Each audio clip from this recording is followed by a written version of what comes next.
This is Coop and Cassius for IFL TV. We're at your call here for the Steve Goodwin show. With me, I've got Frankie Monkhouse. Tough opponent he was. I trained hard for it, Coogan. I done 9 weeks. I was training alongside Dean Byrne for his fight in Monaco. Then I was with Aaron Arif and them boys for their fight 2 weeks ago. So I knew I had it. I was sitting in the changing room confident. I knew I had the rounds in me, but he was a tough boy. I hit him with everything. I was up and doing a wee bit of strength and conditioning with John Simpson for the Murray fight. But I knew I had it in the tank. We were saying with Al that I'm fit enough, so I knew it was in there. But I threw the kitchen sink at him, and he just smiled at me, and he wouldn't move. And I can bang as well, but he wouldn't go anywhere. I mean, in the end, it was a comfortable points victory for you, but the fight suggested it was tough. But you need fights like that, don't you? Of course, that's my first 6th rounder, and it was no easy fight. I wasn't eased in. Al told me in the changing room beforehand, this is going to be a hard one, but you're good enough to win it. And he caught me once, he staggered me a wee bit, but I stuck to my game plan. What I was talking to with Danny Connor, hands up, moving my head, long jab. And it did look scrappy at times, but I felt in control all the time. I felt I was hurting him, and I felt I could have beat him, but which I did. I felt I could have stopped him, but 6 rounds. No, people says I wasn't going anywhere. I was up at light middle. I got stopped at light middleweight, and people says I wasn't going anywhere. I've just done 6 rounds against a tough boy, and I'm learning all the time. I'm not one of these fighters who's going to shout, I'm going for a British, I'm going for a Commonwealth. I just want, every fight's a cup final to me, and I want to go out there, win, give all the boys from Scotland a good night. They can party, and then we'll move on to the next one. Do you feel like you are at the right weight now? Light welter. We got a good nutritionist in, Freddie Brown. He got me down from light middle to light welter. I was a wee light middle. I was a wee welter, but now I feel big and strong. I do the weight. I weighed in at 10 stone 1. Had some drink, had some food, and then I was back in. I was feeling fit again. It's no sweat. I worked hard.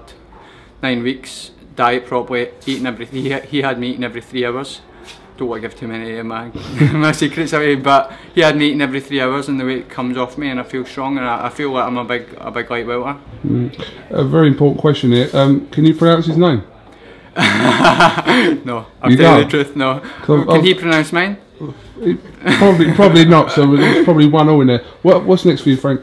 I want to keep busy. Alec Morrison says he'll get me on some shows in Scotland, so it would be ideal. You know how it works, you need to sell tickets. I would fight every week if I could sell 100 tickets every week, but I'm going to juggle the two, ideally between Scotland. I can sell 200 tickets in Scotland, 100 tickets down here, so if I keep them both sweet, I can box every other month. Definitely. Just that's the plan, but all you seen up in the balcony, all them boys, 90, 100 people came. A lot of people come down from Scotland, and they make a big sacrifice. They're on holiday, but they make lots of noise. They drink the bar dry, and they really spur me on when I'm in there. I mean, a lot of people down beat after Ricky Burns losing his world title last week, but you know, Scottish boxing's still buzzing. Well, you remember I was saying that Scott Harrison lost, and that in a funny way it paves the way for someone new to come through, Alex Arthur.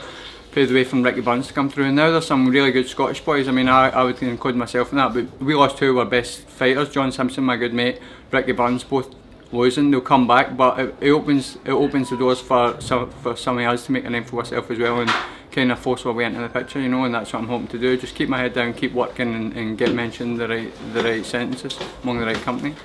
Alright, well listen, Frankie, thanks for talking to IFL TV. Congratulations on your win tonight. So, I just want to say before you go, I got married in the summer, and my wife's a big fan of yours, so... Is she? We'll get your autograph. Why didn't you ask me to sing at the wedding? What happened? I heard you couldn't sing. Oh right, okay. No, I do wedding singing now as Can you play the bagpipes? No, I can't do that. But I can't, you know. She's a big fan of yours, so she'll be chuffed. Well, when you renew your vows in the years to come, just think of me. I will do. Do you like haggis?